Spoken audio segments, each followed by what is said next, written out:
Welcome to the One Player Podcast, the show on solitaire board games. I'm your host, Albert, and this is episode 312. Albert, I just can't today. I can't. Don't worry. No worries. I'm here to pick up your slack.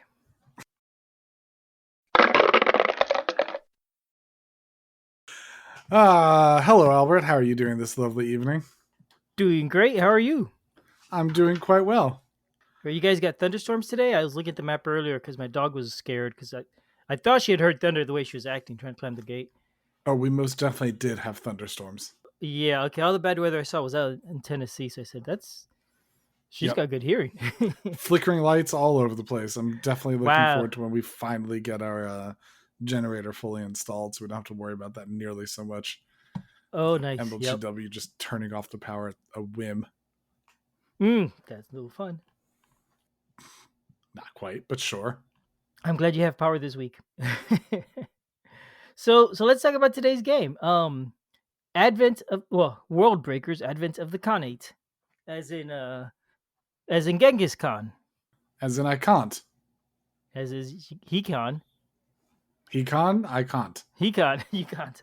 So yeah, so it's a fun light-hearted game about looking for gems of power in an alternate reality Earth timeline. Oh, so it's not actually Genghis Khan. This is weird It's Genghis his Khan with magic. It's after Genghis Khan, around that time period of the Mongol Empire. Like one of his children is in it, or daughters or granddaughters, or something. I forget exactly. I think it's a daughter of Genghis Khan, and she is in it. And it is Okay. an alternate reality. This game was on the show a while ago. Let me look it up. I'll tell you what episode it was because I interviewed the designer Ellie. Eli Amir. Yes, thank you. It was Ellie Amir, and we talked about the game when it was back on Kickstarter a long time ago, and whatnot. So I received the game last year from the Kickstarter, and today we're talking about the actual game. There is an expansion out for it that I think has already been kickstarted. Yes, and available for pre-order now. Yeah, it's a card game, sort of like in the style of Magic, and in fact inspired by Magic: The Gathering, um, but trying to be more accessible and whatnot. It is that style of back and forth card game for two players. However, it does include a solitaire variant in the rules. It includes solo rules and two-player rules. And it is as I said, it's an alternate reality, alternate history, where these gems of power were found, and you're trying to collect them to gain the most power. In a two-player game, whoever gets to 10 first wins. You gain the power through either fighting or possibly harvesting resources from your locations. There we go. So the components then. What you get? It's a small box game. What you're gonna get is a bunch of cards. I don't remember the exact number. I'd say it's probably about 60 to 100 cards. Probably about 100. Enough for two people to play. I did mention it's magic inspired, so there's like four spheres of influence, four different colors of cards that each have different types of resources and whatnot. Again, sort of like in Magic. So you get the cards, you get different types of tokens to keep track of things, uh, damage markers for the characters when they get hit, +1 counters, so on and so forth. Power to keep track of your score. You get a couple reference cards. You get a board that's double sided to keep track of the whose turn it is when you're playing. Why would you need that to be double-sided? It's pretty neat, honestly. It wasn't needed, but the way it works, it's each player gets two actions in a turn, and it alternates back during the round, and it alternates back and forth. There's 8 turns in a round. You're gonna get one, I'll get one, you get one, I get one, back and forth, back and forth. When you flip the board over, now the other person is at the top. So each round, the alternate player goes first. So by flipping over the board, you see who was first that round, and it helps keep track of the turn. So it's kind of neat. It's not needed. They could have gotten away without doing that, but it's a nice effect for having a double-sided board. Interesting. Yep. Was there any other components? I mentioned the cards, different types of cards, mainly cards to play with, from your deck and whatnot. There's also 4 world breakers, and these are the influential people, the ones that you will be playing as. There's one in each sphere, so you're going to pick which one you play with. The cards I mentioned, there's all these cards. Let me see, 80. Yeah, it's about 100. Well, it's about 150 cards actually. Sorry. And all the cards have really nice artwork in there. It's all really well done and it looks great. So it's a nice, it's very compact box, which is kind of nice, but also later on when you're using it, kind of frustrating. How Um, so? What's the frustration from having a small box? I mean, most of the time when I'm playing the game, I put the box away. So what difference it's does it make about the fact that it's a small box? when I am sorting the cards, you kind of want to be in the game sort of like Magic. You want to sort out the cards and all that. So when you're building a deck and whatnot, and you're going through the cards, if they're organized, it makes that process much easier. In the small box, you're just gonna have a couple stacks of cards, and I found it very honestly, I found it very frustrating trying to figure out where I was because not only do you have the cards that you're dealing with, but you're also trying to and of different colors. You also have these two different campaigns that you could play through in the solo game, and just I don't know. I found it really hard to manage and keep track of the stuff. And then I put everything in a card box with dividers, separating the different types of cards, and it became so simple. It really made a difference. So I found the small box just too small for what it is. That's a fair critique. So yeah, so there's your components. I enough cards for two players and a bunch of counters basically. The what's next? We talk about the theme. Well, how do you feel about the counters? Oh, they're sturdy cardboard. They're fine. They're larger size. They work great. From my look at them, they're all just square counters. There's no custom shapes. There's no. I mean, they don't look particularly enticing. I They're was actually expecting round. something. Yeah, Okay. they're all round tokens, but one of them, the one for damage, has pictures of little red cubes on the counter. So it's either got a one cube on one side or a three on the other side. So depending on how much damage a character has, you flip that cube over to the correct side. Out of curiosity, why not just use cubes? I don't know. I don't know. I do find that kind of funny, but that's what it is, and it works fine. It works fine. They're all just round tokens, and I got a bag. I pour them all out, and when I'm playing, there's only four types, and it's easy enough to manage it. And them all being double sided, either a one or a three, makes it easy to keep track of. I don't know. They don't. They just don't look particularly inspiring. Yeah, it's they're very simple tokens, very simple looking. The one thing that I wish was different maybe is there's a Mythium is a resource that was discovered in the world, and people can use it to do things like magic and whatnot. And so you're fighting for these sources of Mythium, and that's how you gain your power. The Mythium is the resource you spend in the game to play cards. And again, there's counters, there's pictures of little gem-like things, and I kind of really wish there were plastic gems. And I have a bunch of little plastic red gems that I got from somewhere, and I keep thinking I really should put them in there.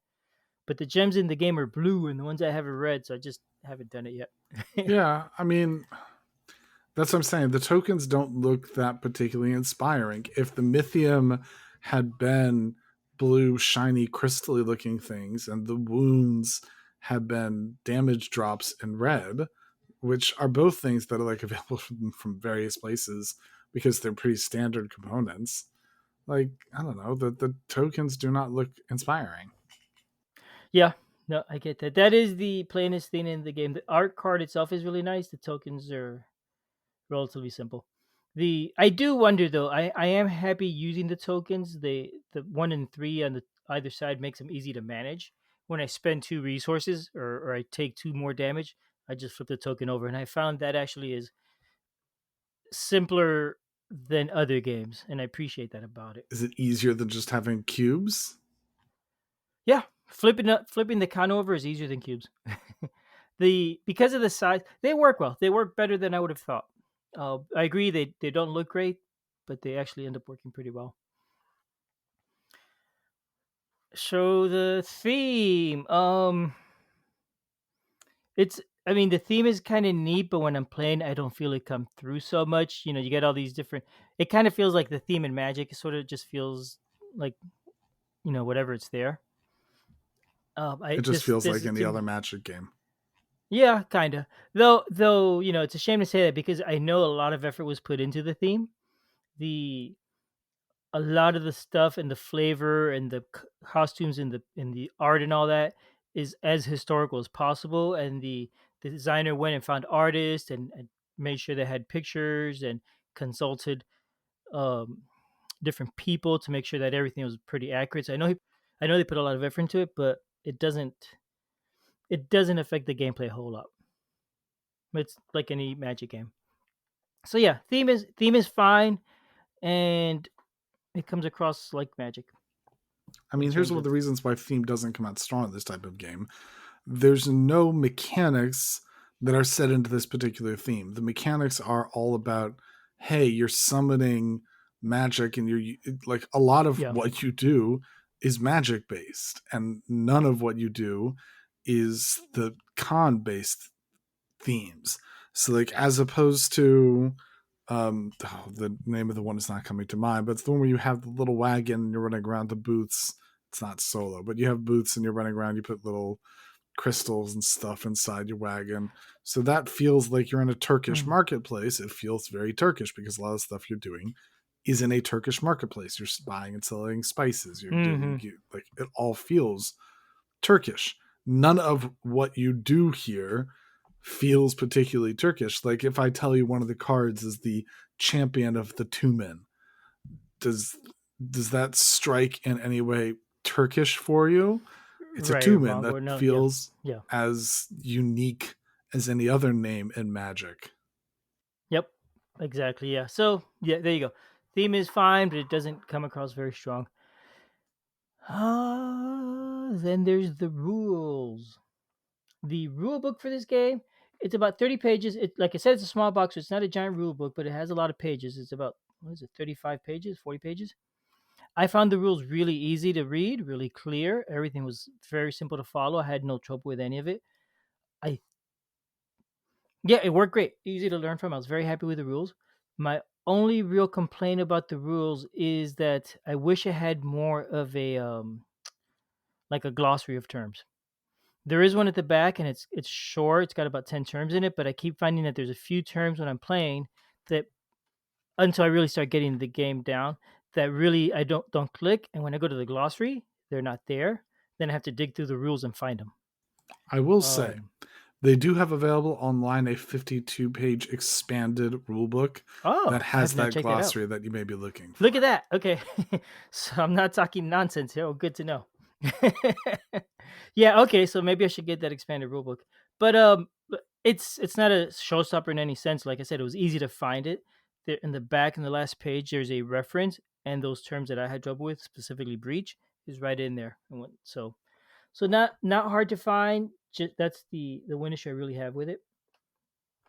It's easy to learn from and easy to use. And even though it's 35 pages, I find it easy to flip through and find the right thing. And I don't know why, but it works better than I thought. Part of the rulebook, the last few pages are the solo campaign, and before that, there's also some information on different player variants, like if like two player variants, like a drafting rule and that sort of thing. So yeah, so then we get into the gameplay. So I already said this is a Magic style game. Um, Describing the two-player game, when you play solo, you're playing against an AI. The way the game works is you're going to take turns going back and forth. Each turn you get an action. You could play a card by paying its cost. You could choose to instead gain a resource, Mythium. You could spend two Mythium to increase your standing in a guild. The higher you're standing in the guild, the better cards you're able to cast. Each card that is specific to a guild and not the generic suit requires us at least one standing in the guild. Some require higher. If they're more powerful. So you could spend those two Mythium to raise your standing in one of the guilds. Or you could choose to draw a card, or you could choose to attack, or you could choose to develop a location. The location is one of the types you have, one of the type of cards you have. You play it in front of you, and all the location does is on your turn you could choose to develop it. And when you do that, it has two or three different things it could do. You start with the top one, you cover it with a little tiny, tiny, tiny marker that comes in the box, and you gain Oh, whatever that sounds benefit it is. fun. Yeah, it works fine. But yeah, but they are surprisingly tiny. Um, they could get lost. The If only they used some You cover plastic it. cubes. Yeah, plastic cubes would work. Plastic cubes might be too big. So anyway, you cover it and you get the benefit, which is generally power. So this is one of the ways you win the game. Is if you have locations that give you power, you could go to those locations and mine them or do whatever it is you're doing there. I think it's mining for Mythium, and you gain that power. The other way you could gain power is I said you could attack. If you attack and it any of your attackers are not blocked, you could gain a power for each attacker that got through. 10 power, first to 10 power wins the game. The Is there anything else I really want to tell you about the way the game works? A lot of the cards have special abilities, when you play them or when they're in a combat. After combat, there's a breach ability or there's a block ability and whatnot. On your turn, when you're playing a card, you're either playing a follower or location, or I think the other card is a spell, but I might have the type wrong. But there's generally three types of cards that you play. Um, that's pretty much the gameplay. It's pretty straightforward. I enjoyed it. The two-player game. It's simple. I like that. I like the idea of the locations and harvesting for power. It's kind of cool because sometimes you want to harvest a location, but you realize if you do, the opponents might attack you, and if they attack you successfully, they get to uh, basically attack one of your locations, and then you have to cover one of those spots with a marker, and you don't get its benefit. So basically, they waste one of your spaces on the location, one of those benefits.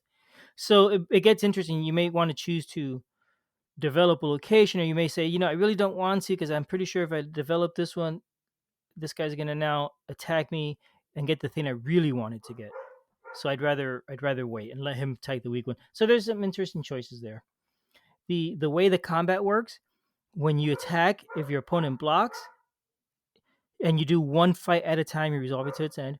Then my dog is barking. Then you what was I saying? You put damage on them, and you put damage markers in the characters so they die eventually. It's not like Magic where it resets every round. I kind of like this. That's the basic two-player game. I mentioned there's variants for that. The main variant really is drafting rule or deck construction. It does bring rules for setting up a basic deck for each of the four types of cards. Which Let is me bring my probably dog in just here. take all of the cards. It's take all the cards of one color, and then for each of the four different world breakers, it has a set of the common cards to choose for that world breaker for their standard deck. That's pretty standard. So yeah, so I mean the game, right? It brings a lot of cards, so it encourages deck construction. But if you don't want to do that, you could just play with the default decks, and that works fine. You just want use all the different cards. Then there's the solo game. The way the Out of solo curiosity, game before works. you do that, have you built decks? Have you tried that out? No, I played with my son, and we played with the standard decks. He doesn't really care for deck construction. Honestly, he loves deck building games, but he doesn't care for doing deck construction. Like when we play Lord of the Rings or Marvel, any of those games, he'll get his deck from the beginning, and he's not that inclined to change it. And when we play this game, like whatever, I bought Magic cards and say, oh look, you want to put these cards in your deck? Nah, that's fine. Which I totally don't get that because I really enjoy deck construction. But anyway, so so the solo game, the way it works is there's two different campaigns. Each campaign is 5 games, and if you start from the beginning of game one and go all the way through 10, it's sort of a little bit of a story arc as you go along. You're playing against a bot. The way the bot works is it has a deck of 12 different cards, and they're double sided. You're going to shuffle up the cards, putting them on the side on the turn 1/turn 3 side facing up, and you take your turn like normal. On the AI's turn, you do whatever the card says, which is generally speaking, draw a card and place it into their area, and then you flip that card over, and that tells you what they're going to do on their next action. So when you're taking your action, you already know ahead of time what they're about to do next. So you know, and Um, all those cards are solo only cards, or it's just a regular deck? these are specifically for the solo campaign, and they're just AI instructions. They're the AI deck. How complicated are those cards? They're pretty simple. It's generally draw a card and place it face up. That's the turn one action. The backside's going to say attack with all your heroes that are But when available. you say draw a card and place it face up, that card that you're drawing, is Uh-huh. just a random regular card, or it's a From the specific yes. solo It card? is just a no, they're using regular the solo campaign, you make a deck that's predetermined already. It tells you what cards to put into the AI's deck and what cards to put into your deck. You don't choose. Okay. Um so and the AI has a small deck. I think it's like 10 or 12 cards. It's not too many. So you have a good idea what sort of stuff is coming up. And also, there's not a whole lot of enemies that it can put out against you. Right, there's only 10 and they die. Keep in mind that when they take damage, they will die and not come back until you go through the whole deck, and then reshuffle. So, so the first solo campaign is basically you don't do any attacking. The rules say you don't get to attack in this. You're really just harvesting locations for power, and that's your way to win is going through and making a lot of power. So it takes a little bit of the rules out. The I found the campaign at first it was interesting enough, but very quickly got really hard in a frustrating kind of way. You know how sometimes you play a special like it used to happen a lot with Lord of the Rings. Some scenarios I will go up and play it, I draw my hand, and as soon as I've drawn my hand, I can tell I'm going to win or lose because this scenario is so tough and so challenging. I need very specific situation to be able to win. If it didn't happen, Sure. too bad for me. This game has a lot of that feel. As soon as I draw the first couple cards from the enemy's deck, I kind of have a sense if I even have a chance or not. And I always find that pretty frustrating when I'm playing a game. Because then, do I keep going through the motions of it just to see what happens, or do I give up, or maybe I'm just enjoying the process? I don't know. I find that frustrating. I don't like that style. So that's the first campaign, and each chapter in the campaign gets harder. The way they make them harder is you have to gain more power to win. I think the first game is 6, the second one is 7 and 8. Maybe one of them started at 4. I don't remember exactly, but it's just a higher goal, and whether you or your opponent get to that goal first, that determines the winner. The One of the other ways they make it harder, and I'm sorry, these are probably spoilers, but oh well. They're not big spoilers. It'll have you find 4 cards that the player hasn't gotten yet and add them to this new rule card. Then the card says as soon as the opponent has two two standing in the guild, shuffle these cards into the deck. Right. So it's not, and those cards are stronger. They're going to make your opponent more powerful. So up until that happens, everybody starts with one standing. So as soon as he gets a second standing, you got to do this. His deck only has 10 cards, and 2 of them already have the ability to make that more difficult. So in the next 5 turns, it's really going to get difficult. So this is a scenario where I found that if that happened in the first round or two, it's why keep trying? I'm going to lose for sure. My best odds are if it's like turn 7 or 8 before the hard cards get in there. So again, very very frustrating. I did not really enjoy this experience. Um, Well, that's a then I went on shame to to hear. yeah, I agree. I really didn't enjoy it personally. Then I went into campaign two. Campaign two, now I do get to attack. So there's a different way to gain power. It's attacking versus locations. Locations can be a possibility, but they aren't in the first game of campaign two. So this one feels like a more full game where I have a lot more choices of what I'm doing and whatnot. And I like that. I felt like I could fight. The combat did not feel quite as lopsided, at least at first. I didn't get all the way through the campaign two. In fact, I didn't get very far at all. But it is more interesting in terms of the mechanics. I do feel like I'm getting to use more of the rules of the game with that campaign. So it is way way more interesting. It does seem to have that same difficulty thing where You know once if you you finish the won. first chapter, You know if you won immediately, you mean? oh, oh, I don't think I got quite that into it yet. I don't have enough experience with it yet to tell you that, but I do know that it has a thing where once the opponent gets a 2 standing in the guild, you add cards into his deck, harder cards. So that is in there. So it may be, you're right. It may be that I could tell sooner if I'm going to win or not. It also felt like campaign two. There's more strategy. When I was playing, I could realize when I was making mistakes, tactical mistakes, like, oh, I really shouldn't have done that last round. I should have done something different, and it didn't really hit me until then. With the first campaign, I never felt that. It just felt random to me. Um, like strategy was just. I mean, there is strategy, but it felt like things were just a lot more random, and not. I had very little control. So I like campaign 2 well.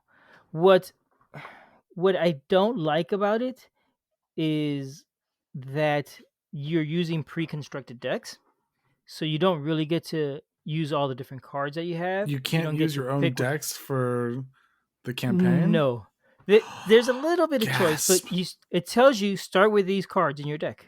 It's like 20 or 30 cards, and this is your deck, so you know what you're gonna have. If you win, there is a drafting deck. You're gonna shuffle the drafting deck and draw 6 cards, and from those 6, choose 3. The rest of the 3 are now out, and you cannot choose them again in the future. So you will get to tune your deck over time, depending on what shows up, and that could be interesting because if you get 6 cards show up and you're like, oh, there's 4 of these that I really really would like to get this campaign.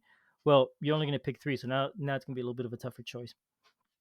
And there is that which is interesting, that interesting meta game between the games. But again, you're still only going through so many cards of the deck. You're not the box. You're not going through everything. You're only using like 2 of the colors for yourself and 1 for your opponent, I think. So it is limited, and I mean there are different colors depending which campaign. Campaign 1 uses one of them, and campaign 2 uses a different set. So you will see a lot of the cards, if not all of them. But again, it lacks the ability to make your own deck from the get go. So Very nice. my thoughts of the game. So like I said, I didn't really care for campaign 1. I do like campaign 2. Overall, though, I would say this is not really a game intended for solo play. I think it's really a 2-player game, and it works much better as a 2-player game with a solo option. So if you get the game, you play with someone, and you want to play it solo some, you could take apart all the decks you've already made and build your solo campaign and play it for a while. Because of the limited number of cards, though, that means if you're going to do the solo game, you're committing to playing 5 solo games before you get back to the 2-player game, or you're taking apart all those decks and rebuilding 2-player decks, and then later on switching back, which does not seem realistic. Um, so yeah, that's Worldbreakers, Rise of the Khanate. Nice. I mean, the way you're describing it, it sounds essentially like a magic clone. It doesn't sound like there's a lot to distinguish it from other things. I know. Have we talked about Sky Tier Horde? I don't think we have yet. No, I'm not familiar with that at all. Oh, I need to discuss that one because it's another magic type game. Maybe we'll even do it next week. Just for comparison, because it's another one that feels to me like it's trying to do magic, but making it really good for solo. So maybe I'll just Mm-hmm. hold off for next week and talk more about that sort of in comparison. But this one, it feels, just based on what you're describing and based on the look of it, it feels like it's a magic clone with some different stuff. And the idea is that it's sort of like Magic Light, where there's not as much involved, not as you don't have to buy a whole card collection, things like Mm-hmm. that. But the fact that you have so much fewer choices, and the fact that the adversary deck is just random stuff, I don't know. You haven't sold me on it, that's for sure. Yeah, I don't think I would recommend it if you're just gonna play solo. If you're gonna play 2-player, I do think it's a good choice. We definitely enjoyed it at home. The yeah, and there are many games that are inspired by Magic. A lot of people played Magic and now they've come up with a game and whatnot. And I think there's a different variant. I do really like the idea of the locations here and how they work. Yeah, I thought that was a very clever new introduction into that whole style of game playing. I guess the combative 2-player games. I do like that. I do like the way the combat works. That the damage is permanent versus temporary because you end up going through cards a little more. I think with Magic there tends to be a lot of stalemates where nobody does anything because you're just sort of frozen in place. The taking damage sort of helps with that, or at least it can a lot, because everybody that gets in the fight will take damage. So if I choose to attack, yeah, I'm risking this person's going to die after a little while, but I know I'm also like hurting your guys and weakening your side too. Whereas in Magic, sometimes I attack and you block and nobody dies and nothing happened. It was totally futile. So I do like the what it introduced new. Um, I just don't feel this worked so well solo. Now I don't know. There's an expansion coming out. I don't know what that will add. I That mean, they that have a may brand change the new, equation. just from reading briefly on it, there seems to be a new solo mode they're doing for it, but it still sounds Okay. like it's going to be a campaign and that you're running through it. So it may be that it's very similar. I really don't know. Are you Yeah. intending on getting the expansion? I don't think I will. Right now, I don't think I will. I'll wait and see when it comes out. Fair. Um, unless my son likes the game enough that he wants to keep playing it a lot more, then maybe I'd get it to add more variety. But again, he is not interested in the deck building aspect as much, so maybe not.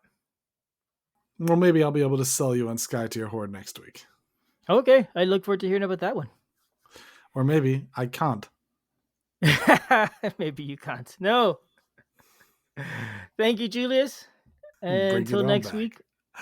Have a good night, everybody. Right. Bye bye.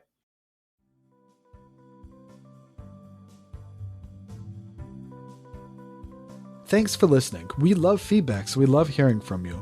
You can reach me at julius@oneplayerpodcast.com or JLBird on BGG, and Albert can be reached at albert@oneplayerpodcast.com or Fractaloon on BGG. Our website is oneplayerpodcast.com with the number 1, and we're also on Twitter at oneplayerpodcast. The intro music is copyright Angus and can be found at jamendo.com. The transition music is copyright by Dan Elduce Pancaldi, whose page is at donpancaldi.com. The One Player Podcast is protected under a Creative Commons share-alike license. Thanks for listening.